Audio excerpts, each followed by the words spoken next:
चलो जल्दी चलो, ये सारा सामान बाजार तक पहुंचाना है। अगर तुम रास्ते में रुके तो मेरी मार से तुम्हें कोई नहीं बचा पाएगा। कालू ने गधे को जोर से एक डंडा मारा। गधा बेचारा दर्द से चुपचाप आगे बढ़ने लगा। शाम को जब गधा सारा काम खत्म करके वापस आया तो वह भूख और थकान से बेहाल था। आ गए, सारा काम हो गया, अब चुपचाप उस पेड़ के नीचे बैठ जाओ। मालकिन, मुझे बहुत भूख लगी है, सुबह से कुछ खाया नहीं। खाना? अब दोपहर हो गई है, तुम जाओ और किसी पक्षी के खेत में जाकर अपना पेट भर लो।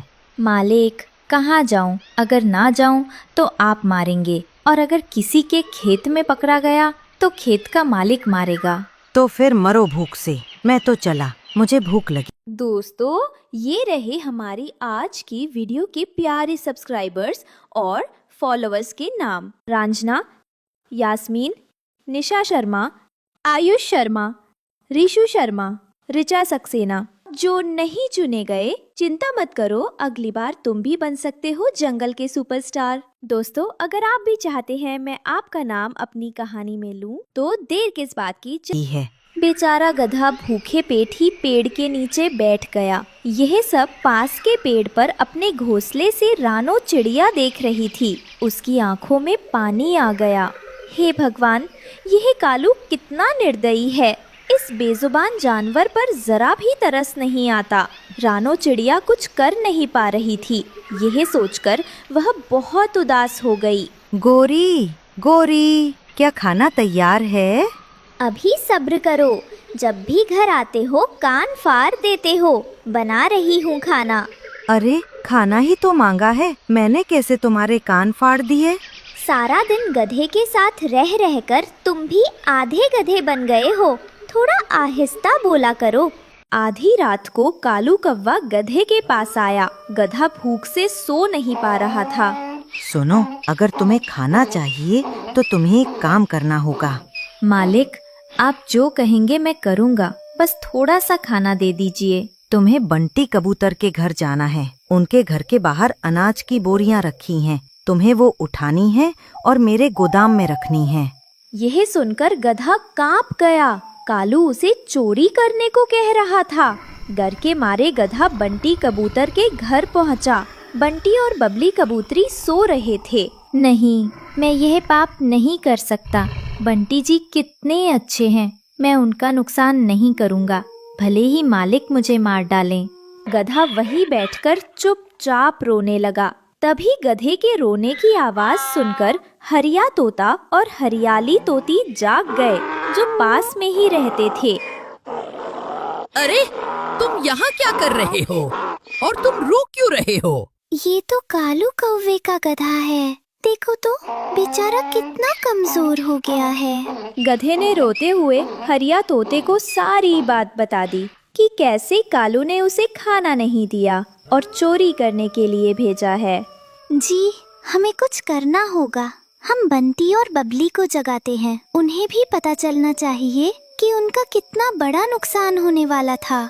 हरिया तोते ने बंटी कबूतर के घर का दरवाजा खटखटाया। बंटी और बबली घबराकर बाहर आए।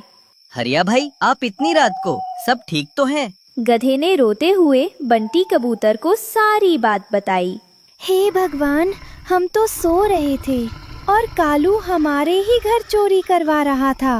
गधे भाई, आपका बहुत शुक्रिया कि आपने ऐसा नहीं किया। सभी पंछी अपने अपने घर चले गए और उसका गधा आहिस्ता आहिस्ता चलता हुआ एक सब्जी के खेत में चला जाता है। वो खेत रानो चिड़िया का था। कालू कौवे का गधा उस खेत से सब्जियां खाने लगता है। रानो चिड़िया भी वहाँ आ जाती है।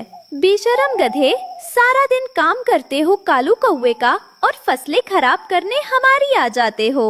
मैं क्या करूं? मेरा मालिक मुझे कुछ नहीं देता, वो मुझे मारता है।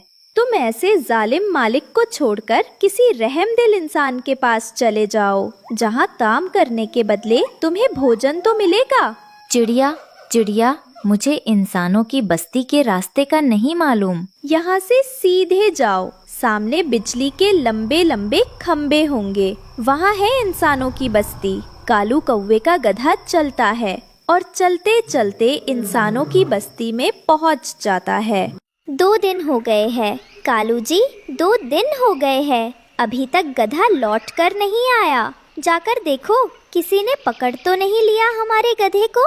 किस में इतनी हिम्मत है कि वो मेरे गधे को हाथ भी लगाए। कालू कौवा अपने घर से निकलता है और गधे को ढूंढने जाता है। मोटी चोंच वाले तोते, क्या तुमने मेरे गधे को देखा है? नहीं, मुझे क्या मालूम है तुम्हारा गधा। तालू गधे गधे ऐसे कहते हुए तोता वहाँ से चला जाता है। ढूंढते ढूंढते कालू कौवा किसान के पास पहुँच जाता है। तुम यहाँ खड़े हो और मैं तुम्हें पूरे जंगल में ढूंढ रहा हूँ। चलो मेरे साथ, चलो। नहीं जाऊंगा, नहीं जाऊंगा। तुम मुझे मारते हो, तुम मुझे खाने को भोजन भी नहीं देते हो। नहीं जाऊंगा। तुम बड़ी जुबान चलाने लग गए हो, मैं देखता हूँ तुम्हें। कालू कौवा लाठी से गधे को मारने लगता है। मालिक, मालिक, मालिक, बचाओ मुझे, बचाओ। किसान खेत से भागता हुआ आता है और कालू कौवे को पूंछ से पकड़ लेता है। अब ये मेरा गधा है, तुम्हारा गधा नहीं जो तुम इसे मारोगे। किसान लकड़ी से कौवे की खूब पिटाई करता है। मार खाने के बाद कालू कौवा रोता हुआ वापस जंगल चला जाता है। कालू कालू तुम रो क्यों रहे हो? मारा, मारा, मुझे किसान ने मारा है। हमारा गधा किसान के पास चला गया है। कालू अब क्या होगा? कौन करेगा हमारे सारे काम? कौन उठाएगा इतना ज्यादा बोझ? अब तो गधे का काम मुझे खुद ही करना होगा। कुछ दिन खेतों में खुद काम करने के बाद कालू को अपनी गलती का एहसास होता है। मैंने गलत किया गोरी, उस बेचारे गधे के साथ बहुत बुरा किया। मैंने उसे मारा, धोखा रखा, चोरी करवाने की कोशिश की और अब वही गधा किसान के पास खुश है। अब पछताने से क्या होगा कालू? अगर सच में तुम्हें अफसोस है तो चलो उस गधे से माफी मांग लो। अगले ही दिन वो डरते डरते किसान के खेत की तरफ उड़ चला। गधे, गधे भाई, अब क्यों आए हो कालू? क्या फिर से मुझे काम के नाम पर सजा देने? नहीं गधे भाई, अब मैं वही पुराना तौवा नहीं हूँ। मैंने अपनी गलती समझ ली है, तुमसे माफी मांगने आया हूँ। अगर सच में पछतावा है तो किसी और जानवर के साथ ऐसा मत करना। दर्द वही समझ सकता है जो भूखा और बेबस रहा हो। जंगल लौटते हुए वो रानो चिड़िया के पेड़ पर रुका। अरे ये तो कालू कौवा है, क्या हुआ? अब फिर से किसी को सताने आए हो? नहीं रानो बहन, अब नहीं। मैं बहुत बदल गया हूँ। मैंने देखा जिस गधे को मैं मारता था वही अब किसान के साथ खुश है और मेरे पास न गधा रहा न चैन। कालू, इंसान हो या जानवर, अगर किसी से प्यार और सम्मान से बात की जाए तो वही सबसे बड़ा सहारा बनता है।